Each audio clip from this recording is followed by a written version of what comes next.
I'll start with our moderator, and then we can just pass it down, and then we can start with the questions.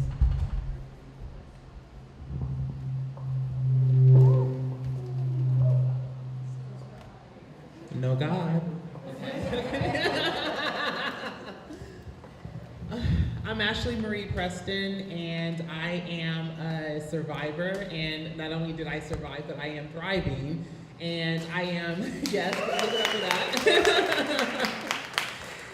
And it's the reason why I joined the board of Mirror Memoirs, is because I want others to be able to thrive and to be able to transmute those tribulations and trials in their lives into something beautiful. Hello again, I'm Jaden. I'm the co-executive director of Mirror Memoirs with Amita. Thank you. I'm also a survivor, because we all are, and very grateful to have been able to help weave together these really beautiful and powerful stories from the cast.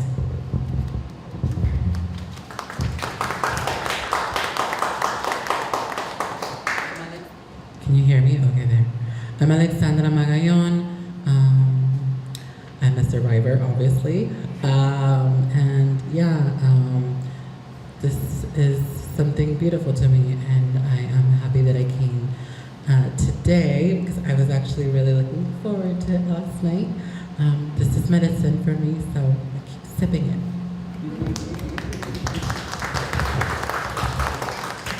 Hi everybody, my name is Sydney Rogers, pronouns they, she. This project just brought up so much stuff that, so not the same person that I saw on that screen, but really glad to be watching it again, so glad to be here. Thank you. Hello everyone, my name is Ebony Ava Harper. I am here in dual capacities today. I am co-chair of Mirror Memoirs, board co-chair, and cast member, and survivor. And I just feel really honored that I was able to tell my story and participate. I was crying hearing their stories more so than my stories, but just really honored to be here, even sharing this space. This is our first time that the cast members are getting together, because we filmed this actually during COVID. So this is our first live event together. So.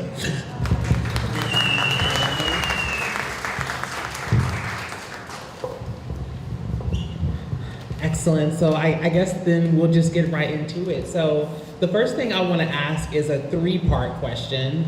So I'll slow it down just so you can take time to marinate in it and figure out what you want to say. How did you first connect with Mirror Memoirs? Why did you say yes to Transmutation? And why do you believe that more people need to engage with this performance?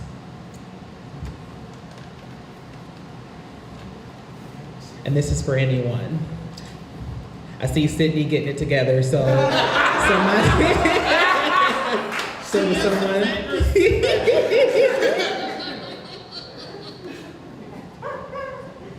I can answer that in 3 sentences. I think I came across Mirror Memoirs through the California LGBT Alliance. I think when I first came across Amita was pitching something, because I'm on the board of that. And then when I looked up on the website and read the mission statement, I was like, I think that's me. So that's when I started becoming a member. And then when Transmutation came up and the project came up, I had been doing, like I said in the piece, I had been doing theater since I was 18 years old. So theater piece, talking about my trauma. It was something that I had always wanted to talk about anyway. So and plus I was among other people to talk about it too, and it was prompts and a safe space to do it with. So it made it really, really, it was a catalyst for me to really cathartic to really talk about it with other people, especially people of color, to talk about CSA and all that kind of stuff too. And what was the third question? The third question was, and why do you believe that more people need to engage with the performance? Like, what is the Oh value? goodness, more people need to engage with this kind of stuff because we can get the fluff. We can go see Hamilton, right? We can go see the fluff stuff, but I always call it activist theater, right? Like going to see this kind of theater that'll really spur conversations, that'll spur people to write more of this kind of work, to really incorporate this kind of work, especially in Los Angeles, spur and in New York too, but really incorporate these kinds of storylines into theatric productions. So it's not only this kind of work for display, but for people to really write these storylines into everyday writing. You know, so it's not just a one-off anomaly, but for people to really talk about this on a regular basis, so that the little ones will start speaking up when someone fucks with them. Yeah. So it's not a fucking, sorry, I curse, I'm from the hood. So when someone does touch them, it's not a secret anymore because they saw it in a show. And so they can talk about it openly. You know, so the healing can start at a young age, not when I'm fucking 50. It can start younger. So that way they can fly sooner.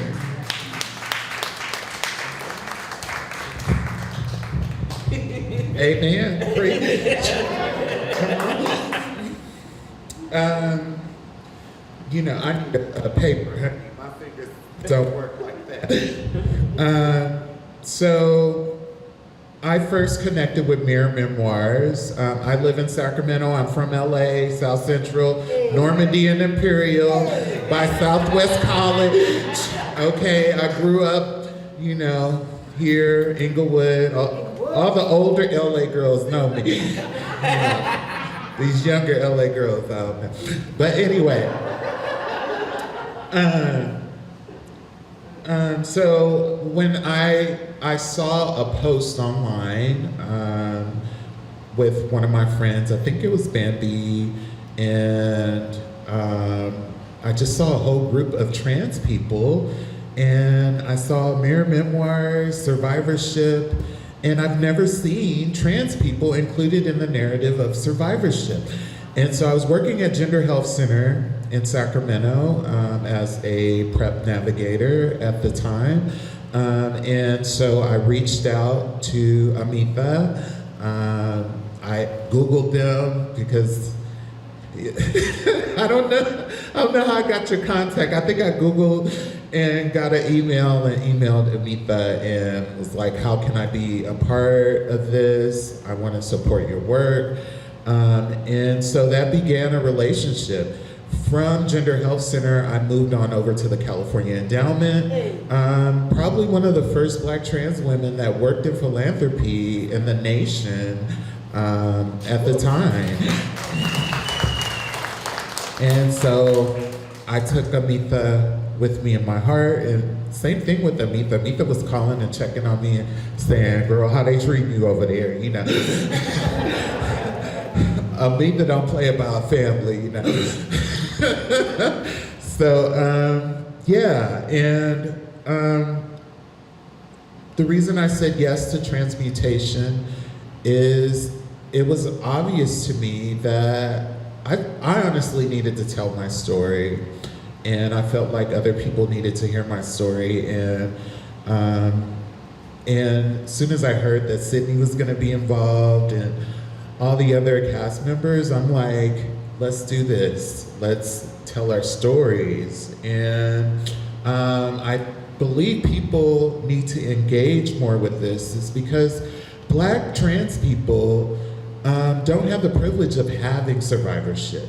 Usually we are the aggressor, we are, you know, even when we call the police, that can backfire on us, and we, the victim, become the aggressor, So I think it's important narrative. This is narrative work, and this narrative work is important because usually when you think of sexual abuse survivor, you think of cis white women.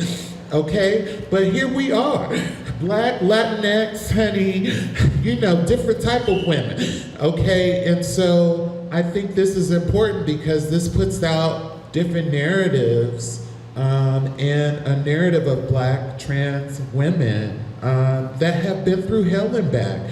But just like Miss Sydney say, I'm gonna tap into this energy tonight.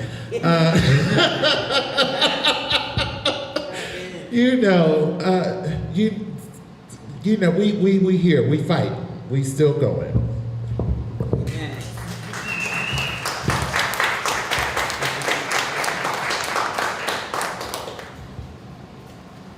I shared a post, so I waited until my mother and my father were both gone before I was vocal about my rape. So I posted and I was just like, you know what, blah, let me just let it all out. And I had seen that same post go around, but I was like, oh, hell no, that's too much. But then I got a message from Amita and I was like, gag, okay, sure. Common thread. Sure, I'll get involved. So the healing started. And I said yes to transmutation because I'm like, sure, let's continue this healing. Still going. And why do I believe more people should be engaged with this is because, healing is generational, right? Yes. And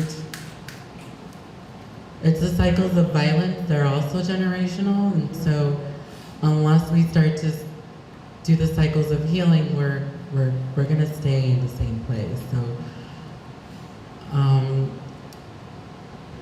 to me, this is medicine, and I was really excited, and I'm still excited to be here because although, yes, I relive a lot of the trauma, and yes, I relive a lot of the shit, and I cry, I still here picturing myself being that young little kid because I still, to this day, I'm living with complex PTSD from the attack, and I've been having a lot of PTSD episodes recently. So for me, this is still that medicine where I need to remind myself that, I do want to continue to live, and I am still arriving and coming and being here for myself each day, and that I have people that love me, including Abita over there in the back. So this is why I think it's important for this to continue.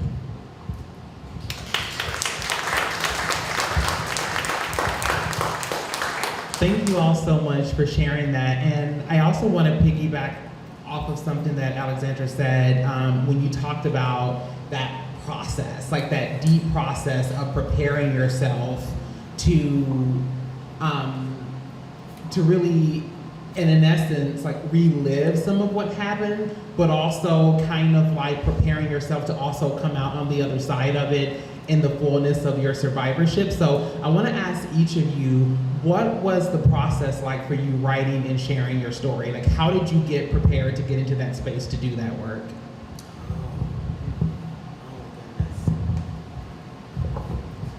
It was one of the most intentional spaces that I've ever been in. And it actually set the bar. And I've been doing theater for a long time, but we had a therapist on hand for whenever we were triggered or anything like that. We did check-ins. Whenever, we always started off with that, and it set the space for us to write, talk, connect. We would go off and have these writing prompts. We would have different kinds of prompts too.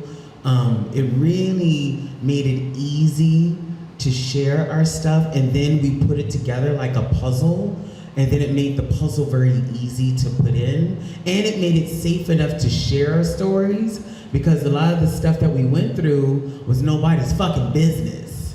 So to be able to share it and go, people are gonna hear this, and people are gonna hear it over and over, and people are gonna ask us questions about it over and over, it made it very, very safe to do that, to come back, hear us years later, to talk about it again.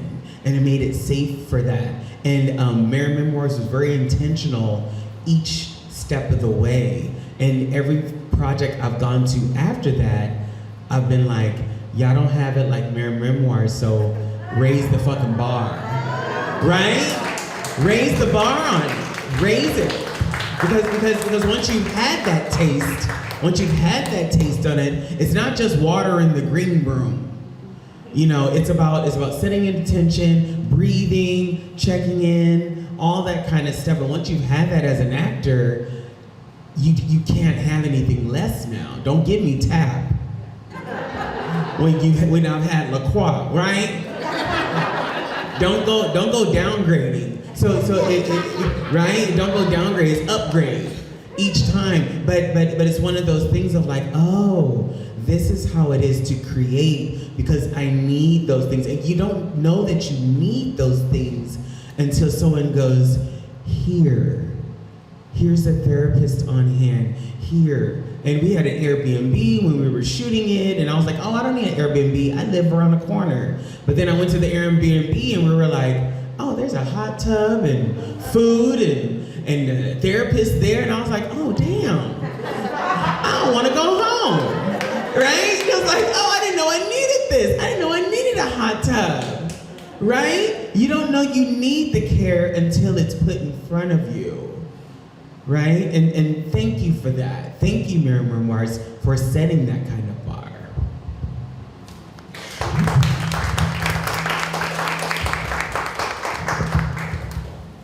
I mean, you pretty much said it all. Right? It was like bananas and tangerines. Yeah. But I do have to say, I'm a neurodivergent person, I'm ADHD. I think a lot of survivors are neurodivergent, even CPTSD, complex PTSD. So it was just like what she was saying. There was a lot of embracing, there was a lot of, the whole thing was a ceremony. From our Airbnb, like she was saying, to the actual space, as you saw, it was a ceremony. The green room was a ceremony. I mean, so I felt totally healed. Also, since y'all already know, I didn't really like Samantha, okay? Wasn't feeling her at all. But this process helped me, and it got us through. It actually worked on our relationship. And as you saw in the end, we got to give each other our flowers. And so it was a life-changing event for me. And it's still working on me, it was a catalyst to freedom for me. And I'm still getting freed and delivered with a T.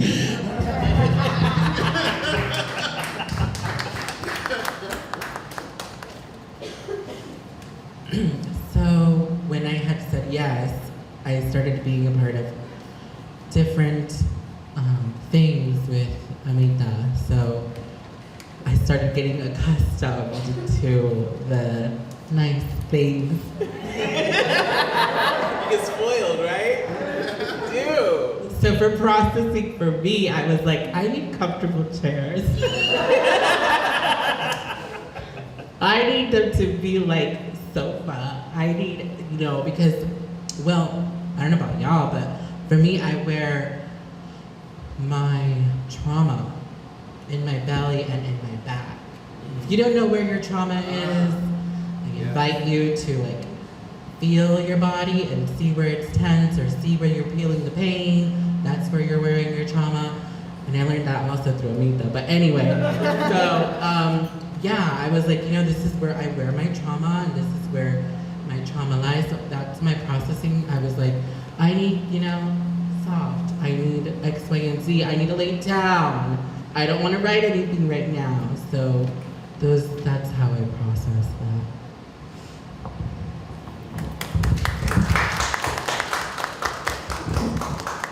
One of the most beautifulest things about this space and the experience that you all have taken part in is that this is for us, by us.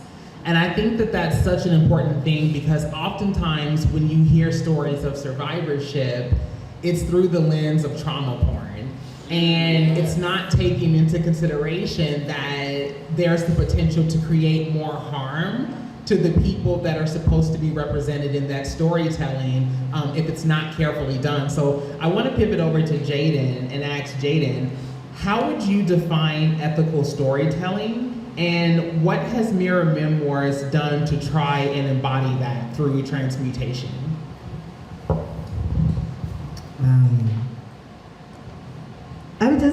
I have to first say, I'm just like so glad that you're on the board. You're just so great. All of you are so great. Ethical storytelling. I mean, it's just not being extractive. Like, we just didn't want to just take from people. And we did all the things that they were naming. It was very important that for the workshops, for the Zoom, that we weren't on Zoom all day, or if we were, like, how do we make space for people to show up as, like, wherever their capacity lies. We pay the cast every time we screen it because they shared their stories and they should get paid for that. And we honor and respect the labor of trusting us with these stories. It was important. We knew that it would bring up a lot, so it was important to have a Black queer feminist therapist who's also a survivor to be able to hold that space with the cast. Who was also led us through this very beautiful ritual at the end, where we were all at the Airbnb around there was a cloth on the stage. I don't know if you all got to see it, where we just kind of put the intentions, and it was a space that began to really hold the stories. And after we filmed, we all came together in that Airbnb and had a meal together, and we burned that cloth as a way to really close out the experience that we had together. And it really, it's just all the people that we connect with. Amita we're gonna just keep talking about you, Amita, I guess. Which, as a Leo, everything besides sun, they like that. They have a gift of sort of drawing in and connecting to the right kind of people, and that's what happened with this. It was just so right. Even the title, Transmutation, we were working on the script, working on it, and I had a thought, Transmutation. I just wrote it one of the documents, didn't say anything.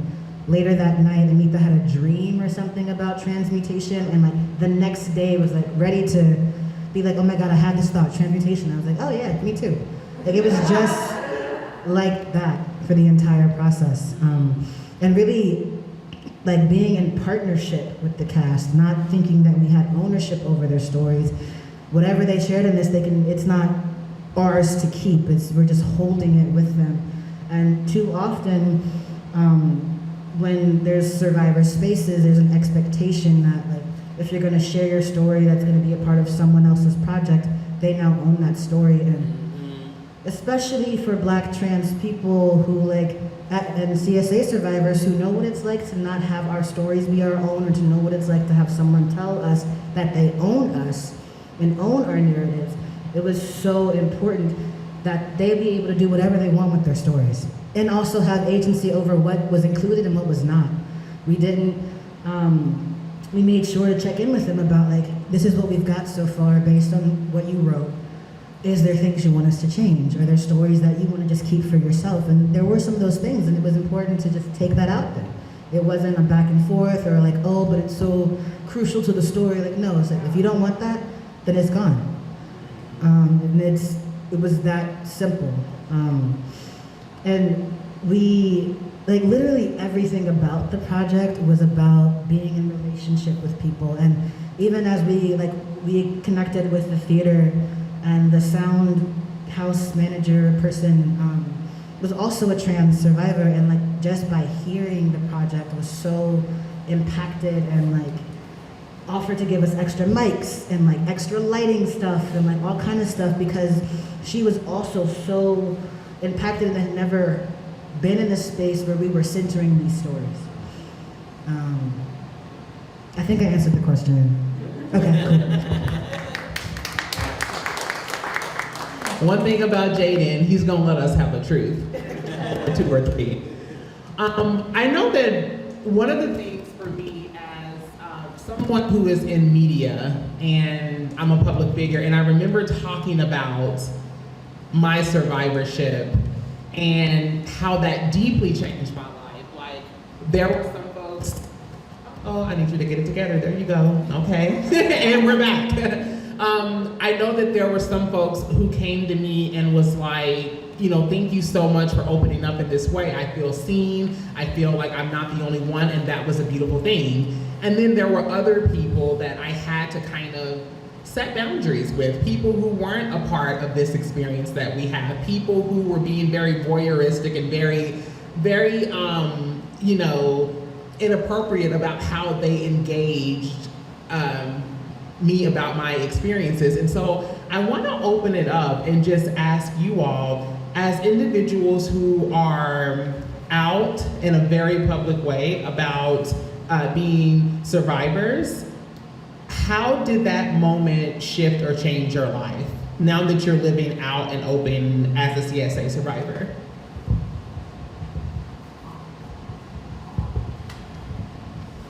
For me, some of my family was like, you don't share family secrets.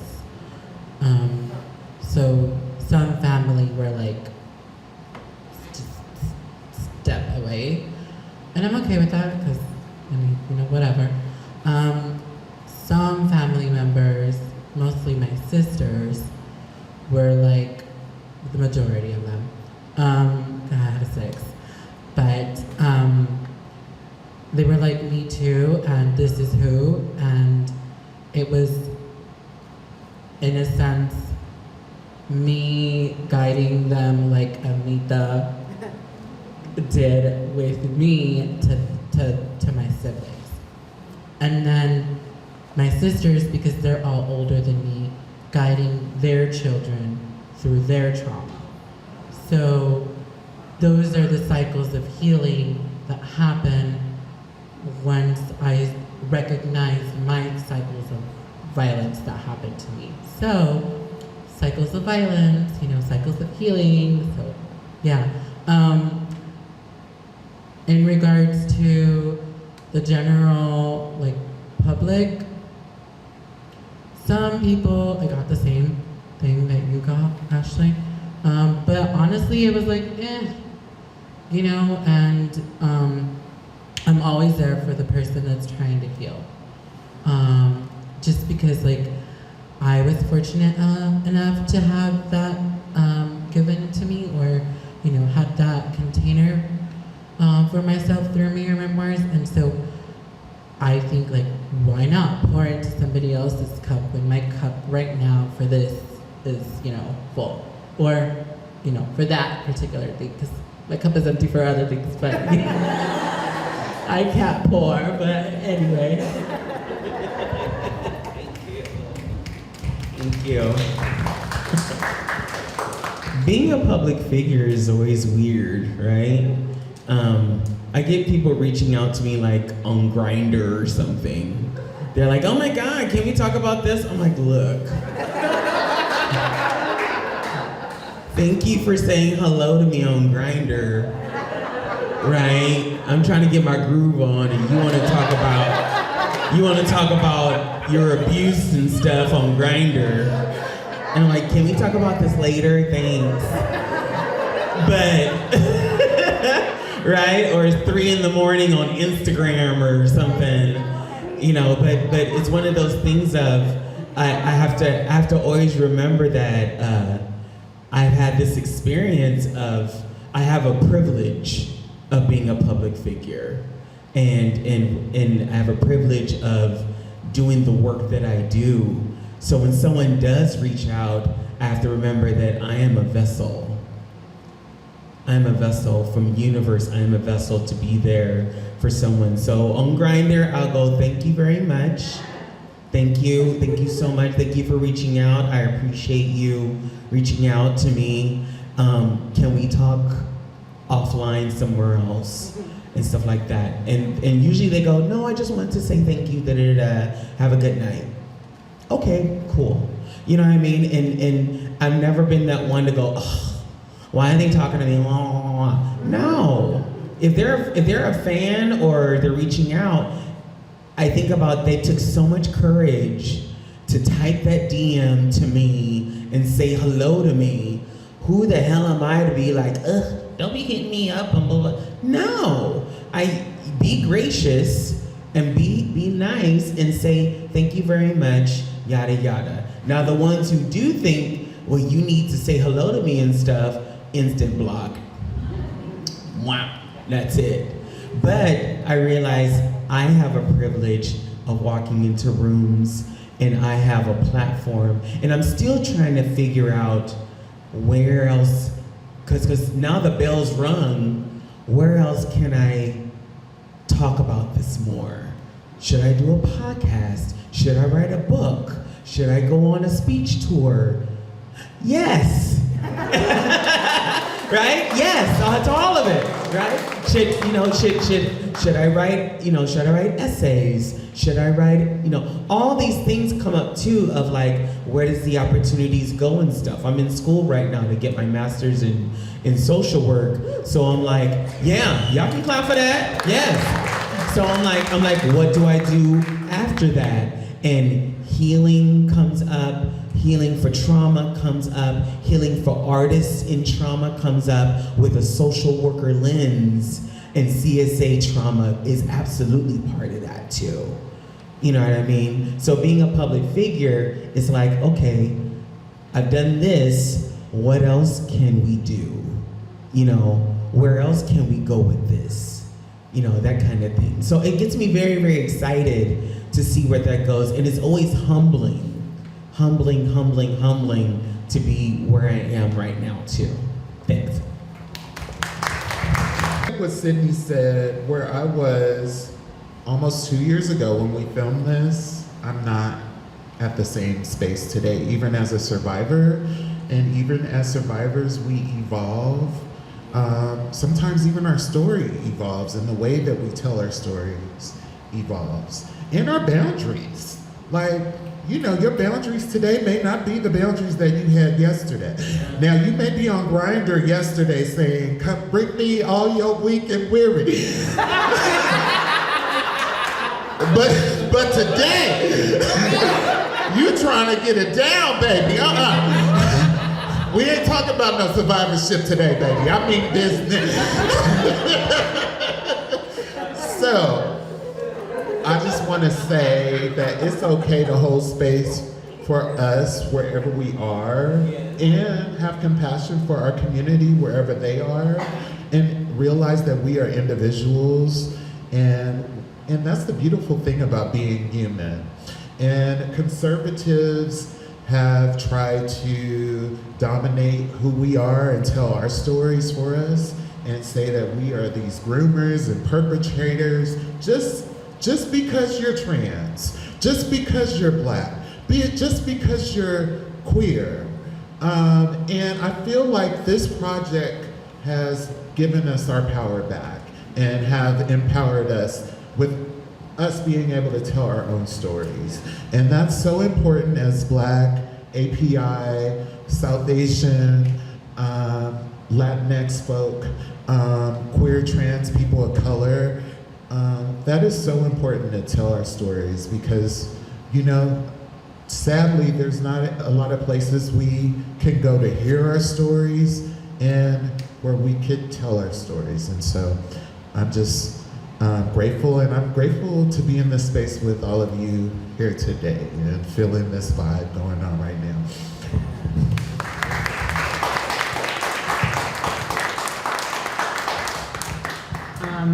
I love how much you touched on that, Ebony, about the fact that we are living in a time where the fascist agenda is quite literally painting Trump and his accomplices as the saviors against childhood sexual abuse by, you know, attacking trans and non-binary folks and drag queens at storytelling time and all of those things. And so I guess my question now is for Jaden, and I wanted to ask you specifically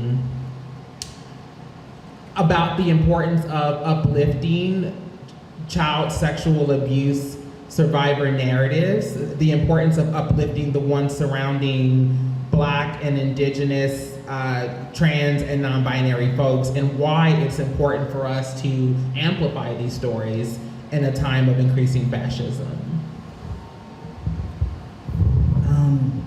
It's like you all were saying, they're literally inverting the truth. The truth is our community's queer and trans children are particularly at risk. That's why Mirror Memoirs exists. We have the highest risk. And the fact that they are literally taking the truth and inverting it and saying that we are somehow predatory and that children need to be protected from us is one, infuriating and just like so wrong. And they're literally like legislating the sexual assault of trans and non-binary children and like aiming for our genocide with what they're doing. And so it's important right now to uplift these kind of stories because this is what's actually true. This is what's actually happening, and this is what will continue to happen as long as they push this kind of narrative. We will have more and more BIPOC, trans, and non-binary and intersex children targeted by not just their families, but by their schools, but by the medical system, and they're literally pushing teachers, doctors, people who want to be able to help, and inversing that and calling them, like making it so that they would be charged for child abuse. When the research shows that when you actually support a trans or gender nonconforming child, you decrease the likelihood of suicidal ideation. Like it's literally life-saving, and what they're pushing is for our genocide. Like let's just call it what it is. They're pushing to get rid of us, and they have always done that. This isn't new though, this ain't new. They've always done that. They've always seen that we are so much more expansive than what their small minds are willing to accept. Yes. And like, so they've always been committed to eradicating us, and by sharing these stories, this is one of the, in my opinion, one of the answers to how do we build a better world. We take these stories out of the dark, we show them, and we're honest about them, and we hold them with so much intention and so much care, and we don't extract from folks, and we hold up a mirror to the world to see. If you really want a world where children are safe, which is what they claim, then we have to think about these stories. We have to create a world where Black and Indigenous and all trans and non-binary children of color can not just live but thrive and like be free and like rest and just be playful. That's the world. That's what it means for liberation. That's how we end all the oppression. We have to make sure that we're envisioning a world where the children that they were, the children that the child that you were, the child that I was, that those kinds of kids never ever get hurt again, ever. And like people don't believe that that's possible. Like Anita and I talk about this a lot, like when we're trying to get people to get engaged with the work, especially people with resources, they don't actually believe it's possible to have a world without child sexual abuse. Like people can say a world without prisons, or a world without, whatever, but they cannot believe that there can be a world where children don't get raped anymore. And it's like, that shouldn't be so visionary. Like, it doesn't have to be so visionary. Like, that should just be simple. We should all want that. But the way that they're pushing this narrative around fascism is like, they're pushing so that rape culture can just thrive. Like, just thrive. Like, why are we, like, why? Like, why are they so committed to our genocide? Because we represent a possibility of a different kind of world. They don't want that to change. Even though the world that exists also hurts them too. Because, like, rape culture hurts us all. You know, like, you're either a survivor or you know one. Period. Like, there's nobody here, especially now that you all came tonight, who doesn't know someone who's a survivor. And so if we really want to, which, you know, people, they claim whatever they want, but if we really want a different kind of world, this is where we have to start. My opinion.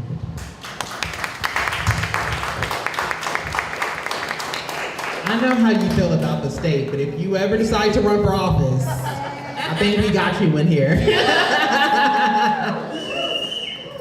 So now I want to go ahead and open it back up to the panel, and I want to know what your definition of survivor leadership means, and I want to know how we can support survivor leadership that includes and uplifts the leadership of QTI BIPOC CSA survivors without tokenizing survivors, which is key.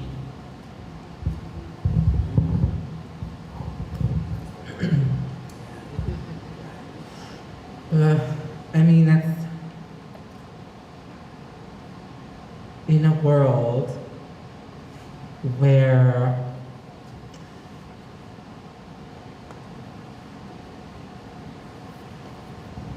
I mean, it's taking me back to when I had my first interview and with Mirror Memoirs, and I was asked, like, to envision a container in a place without child sexual abuse. What would you bring into this container?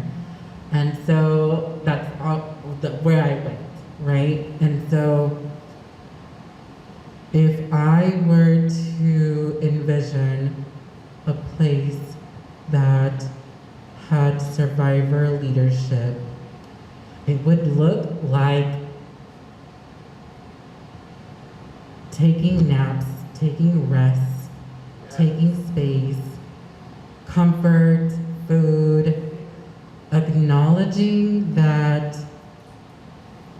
there's more to life than work, productivity, or what a person can do for your nonprofit organization, or how they can use you for building up their name or their organization.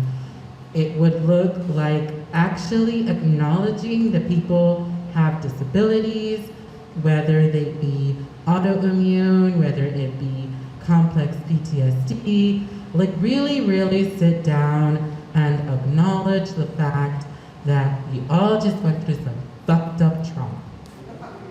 Let's just start there. Let's just start by seeing each other eye to eye and recognizing that you and I are most likely a survivor. Give me a fucking break. Give me a minute. Let me chill the fuck out for my little PTSD attack.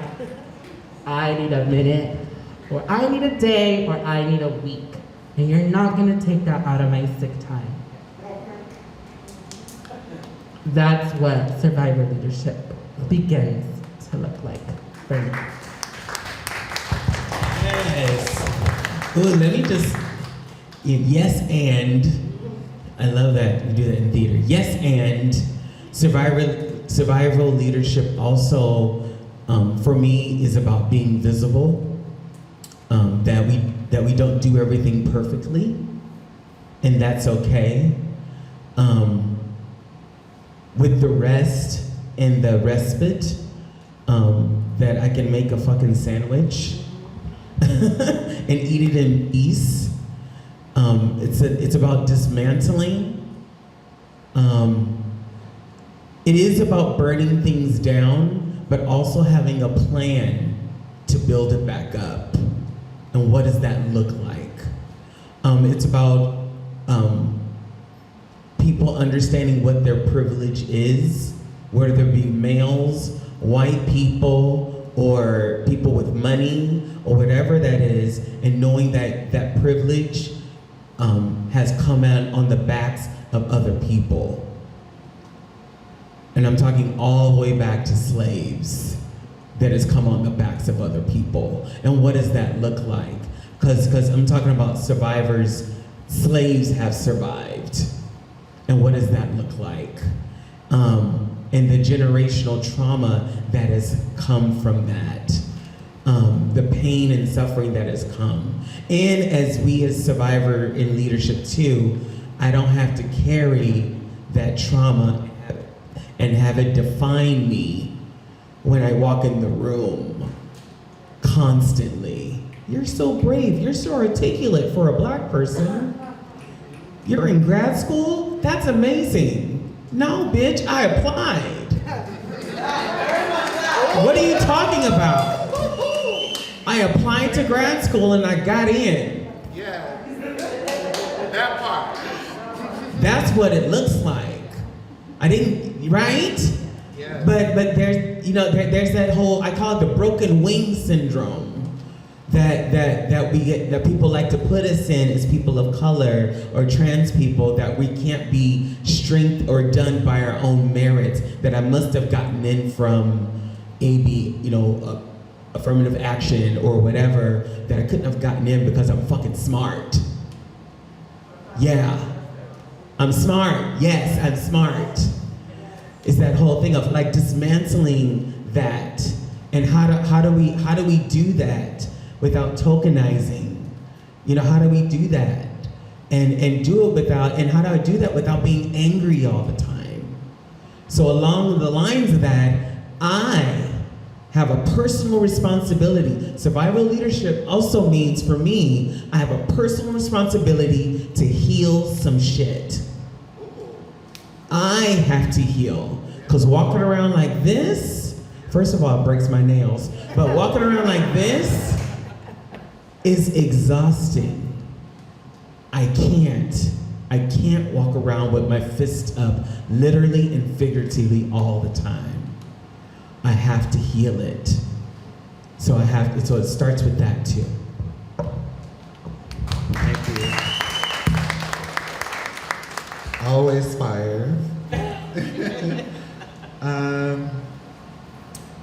So yeah, we need to understand that rape culture, capitalism, prison culture, yeah, it's all tied. And telling our stories as survivors is dismantling rape culture. And Mirror Memoirs is an abolitionist project. And so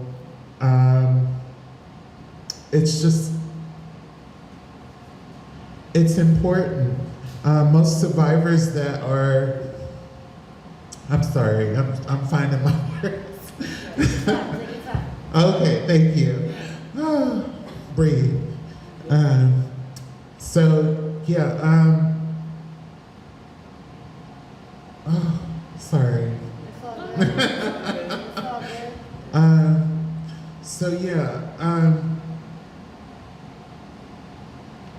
I just believe that poverty and the prison industrial complex and rape culture, they're all tied. And how do we undo that? We uplift the people that are most affected by these systems. And so that's one thing that Mirror Memoirs does intentionally, because where else have you heard or seen Black trans women tell their stories of survivorship? This is one of those rare moments in time and life where you are witnessing that. And so now, by osmosis, it is your duty as well to make sure to uplift Black trans women, Latinx trans women, South Asian, queer trans fam, and make sure that they have the opportunity to tell their stories. Not in a tokenization way. Tokenizing is like, you know, oh, we have one right here, you know. No, we have a whole crew. We have a moderator, baby. We got four folk panelists. Okay, so I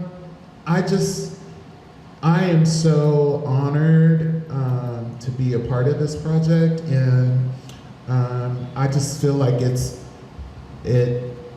on all of us to make sure that this work continues. And you know, when I have my head down a lot because I'm actually really shy. I know some people can't tell, but I am. I'm a shy person. But I was even more shy prior to participating in this project. It has given me empowerment. And sometimes Black trans women, a lot of us, you know, I didn't have all the right words, but, you know, it's important to, you know, help us to get the words together and, you know, not speak for us, but, you know, like Jaden was saying, not, you know, allowing us agency, but also, you know, helping us to shape what our story may sound like, may look like.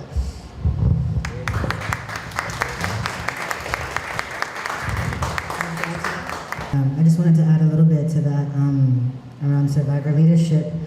I think what we try to do in Mirror Memoirs is acknowledge that if we're all survivors, that means all of us are disabled in some way, in ways maybe we've never thought about it. And so if we're gonna work or whatever together, that's what we do, we do some work.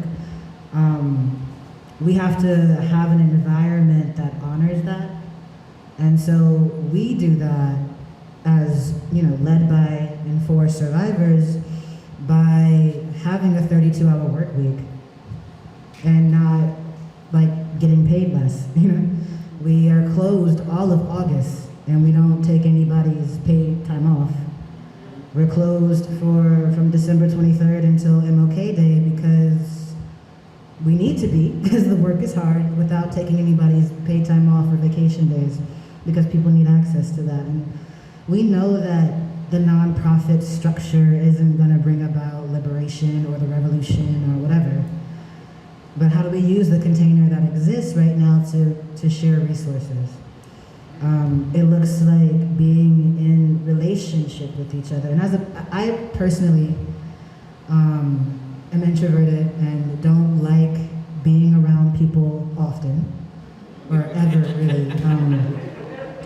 And yet, you know, this is the testament to Mirror Memoirs. We all said yes, thanks to Amita's persistence. And the fact that it's a container that really encourages us to be in right relationship, to be accountable to each other, to learn how to apologize when we fuck up and acknowledge that we will fuck up. Like, if we think that we're not gonna fuck up or not using our survivorship as an excuse to not be accountable when we fuck up. That's what this is about. It's about not just like, here's a place to share stories, here's a place to connect with survivors. How do we learn together? Like, how do we unlearn and learn together? Like, how to be in right relationship with ourselves, with each other, with this planet. How do we unlearn all the lies of white supremacy that like tells us that that deep relationship isn't actually possible or isn't the answer to like undoing everything of all the shit that we're in, you know? And not tokenizing means that like, it's not just one, you know, it's not just one person. We're not just like, oh yay, you're the one Black trans, yay, like you told your story. And like, we're never gonna really engage with you. We're just gonna like use you as a poster and not actually acknowledge your humanity. And that's what a lot of us, especially public Black trans people in the, you know, because, you know, whenever there's a moment of gender stuff, they like to pedestalize us as if we're not also human. And like, actually not pedestalizing people, keeping us all on the same level playing field. Like, we also have a flat salary because no matter what job you do, when you come to work with us, like, everybody's getting paid the same because everybody's labor, no matter the title, is important. So, yeah, just wanted to add that. That's so amazing. Thank you for sharing that. And I also too want to name that I love Ebony and her pauses and those moments that we can take to regroup, because one of the things that I learned in Mirror Memoirs as a board member was that survivor leadership also looks like not pressuring myself to perform neurotypical behavior, to not to be Okay, all right, fine. Yeah,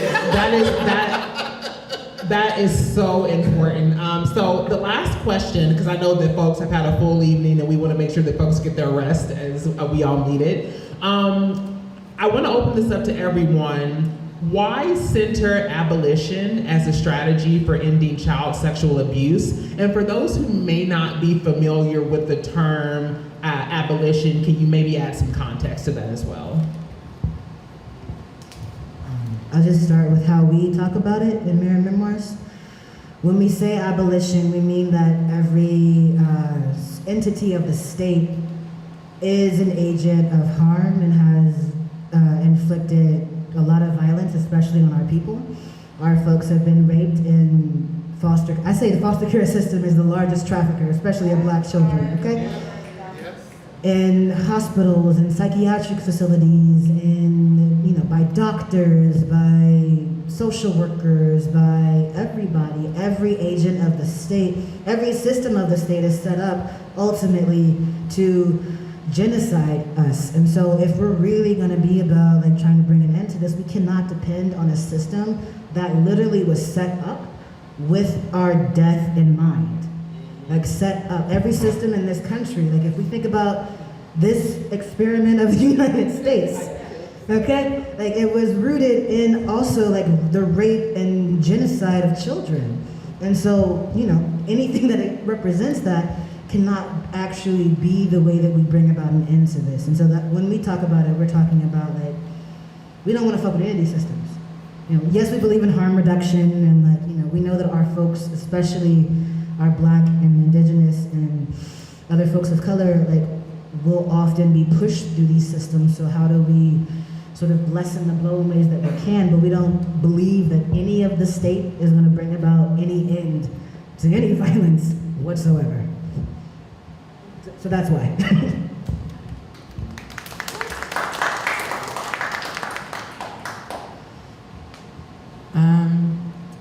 That's complex. Although I would like for it to be a simple, straight up answer. Sometimes we work in spaces where, sometimes that's not possible. And that is the goal though, right? But also, on my personal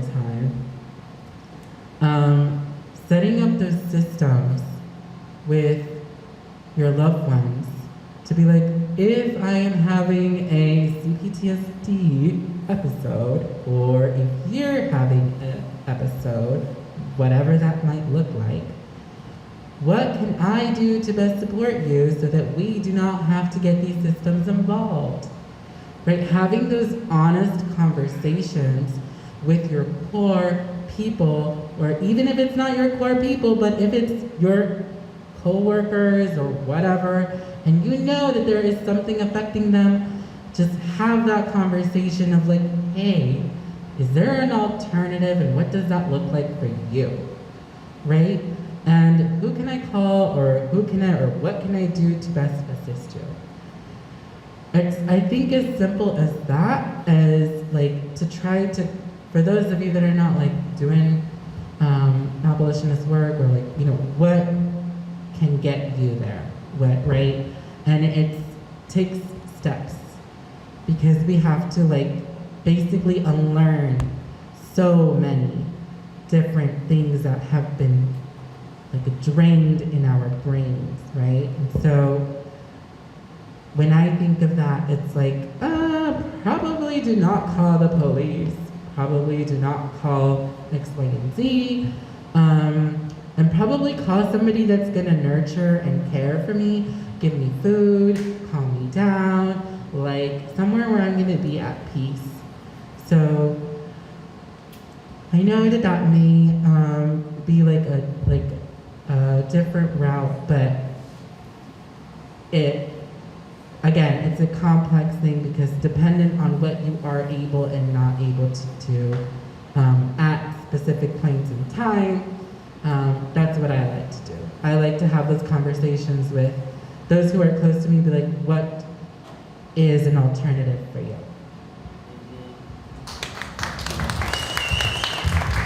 Yeah, absolutely. To be honest, when abolitionists first came into my consciousness, I was like, that can never happen. Because I was like, how can that happen? That can't happen. But the more I work with Mirror Memoirs, the more I've gone to conferences, the more I've listened to other people about what it can really look like. And I'm getting my master's in social work, right? So I'm hearing about diagnosis and assessments and systems and stuff like that. I'm like, oh, we can create alternatives to these systems, shut that shit down and create new systems. But people have to want to. So we have to create these new ways of doing things. And I'm looking at it from a social worker point of view of like, it is absolutely possible, but we got to tear this other shit down that's been created. We have to, because I'm looking at it in my classes, like we're doing DSM diagnosis and bipolar and stuff, and I'm like, this is bullshit. You know, all this stuff is created to keep people on meds and stuff, and I'm like, this is awful. I don't want to do this. What in my mind, what else can I create to be the antithesis of this? What else can I do then? Because I'm looking at this going, this system's not working, and that system's not working. I'm talking about education, healthcare, prison, you know, all those things, and what can we do to undo it? And so the abolitionist part of me, I'm becoming more of an abolitionist. I'm looking at going, take it, turn it, twist it, turn it, until it's no longer there anymore. You know, that's what I see, that's what needs to be done. And it's gonna take more and more convincing people that it can be done. Because I keep telling my older people, and they're like, it's a system that you just need to fix. It's a system that you just need to fix. It's there, you just have to work within the system. I'm like, no, it can be done. You just have to want it. You have to want it. You can't just go, well, it's just there and it's been there for years. Honey, that's what they said about a broken blender, honey. If the blender's broken, you throw it out and get a new one. But throw the fucking blender out. Don't just keep pressing the button. And that's what I feel like we're doing. We just keep pressing the button, right?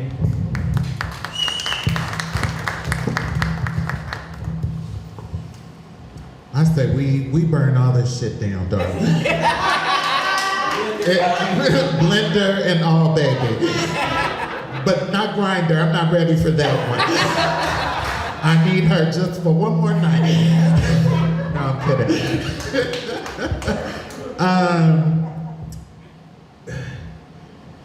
You know, when you realize that prison culture is actually at the center of, I would say, all the oppression on this planet.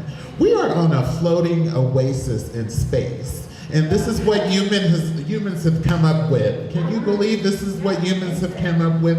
Work and pain and trauma. And yeah, and so I believe, well, it's my duty. If I want to honestly make people not abusers. That means that I have to come up with a new system, because just sticking abusers in jail or in a steel cage does nothing. And it puts a trans or queer person at jeopardy, because they go to jail and go on to, hurt a trans or queer person. So, and most abusers don't even see jail. Let's be real. Let's be real. Most of them sending people to jail. Let's be real. Okay, so anyway, I think it's a part of my work is to try to come up with better systems than what we have. And no, it's not going to be mainstream, and people may not understand it, but it's between me and my life source. And I do want to change this environment, change the world environment. And sometimes it's no fun being the first one. And there's a lot of first ones in this room. There's a lot of pioneers. It doesn't matter if you was a pioneer, in college, first person to graduate that particular class. And it's not comfortable, but sometimes we have to, be the first and take the step out. Because, some survivors is like, why would you choose abolition when these people need to go to jail? But jail doesn't change these people. So, and I think it's inhumane. Now, me and Amita have arguments about, like, some people I believe don't tell nobody needs to be stomped out. But y'all didn't hear from me. Y'all didn't hear that from me. I know Pat agrees with me. Pat is the boxer in the room, baby. But yeah, but I do believe overall this whole system needs to be torn down. No, we don't need a new model of this system. We need a whole new something. We basically in a mixed society, a McDonald's society, a cooker cut of a society. And I don't want to live in a cooker cut. I like this diversity going on here. I like different neurotypes. I like different forms of expression, because all we are energy and matter, and it's important to let that energy express itself how it wants to, if it's not abusing people, okay? But that part.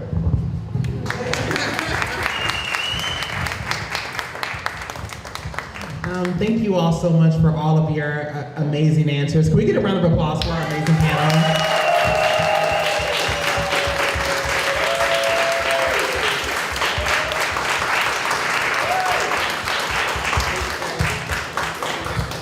And as we continue to do this work in Mirror Memoirs, outside of Mirror Memoirs, in our communities, in our schools, in our families, in any space that we hold near and dear and sacred to us, we want to invite you to be a part of that community. So for those of you who still use Instagram, and if it hasn't traumatized you off the platform, be sure to follow us at mirror.memoirs on Instagram. And is it also on, well, we don't even do the other.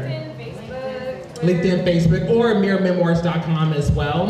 And I also want to give a round of applause to you all as well for being a part of this journey with us. Thank you. Let's give it up for Ashlee as well. Amazing moderator. Yeah, you were so good. Because I wrote them questions and I was like, look how you smoothly transitioning to these questions, girl. I know it's later than we had said the event was going to go, but we're going to do the raffle real quick. We have so many prizes, so please stick around for that. We're going to do that right now. I just want to thank you all again. I just want to also uplift that even though this is novel in this moment, there's not many other organizations doing work in this way. We are in the legacy of queer and trans, especially Black folks who have always been organizing around ending child sexual abuse. all the way back to people like Frances Thompson. If you don't know, Frances Thompson was a formerly enslaved black trans woman who was raped during the 1866 riots in Memphis, and was the first black trans person that we know on record to testify in Congress against her rapist. And she was living openly in her community as a trans woman and was loved and respected. So I just want to uplift that this ain't new. Even if there's not many of us organizing around this in this moment, we're just continuing that legacy as well. So, time for the raffle. Set up the raffle. Jada made a cute slide deck for the raffle prizes, and I'm going to fill the time by just saying one more thing. You know, Ebony talked about the osmosis of listening to these stories and the call to action. This is our first time not only sharing this with the live audience, but also like in our hometown. All these stories are about LA in some way. The cast wants to perform live in LA. We filmed during the height of the pandemic when that was not possible. But if you are sitting here and you work for a foundation, or you know some rich donors who are philanthropic, or you work in the theater world here in LA, and you want to help us produce this show, we have set a goal of a live performance in 2024. And it's going to take about $100,000 to do that well and not cut corners. You heard everybody talk about, like, we pay our people, you know, including our crew. We get people therapy, we feed people, we bring people. Sammy Jo is not here because she lives in Atlantic City where she grew up. So, you know, help us do this. That's my call to all of you. All right, Jaden, tell us about these prizes. I will help by drawing tickets.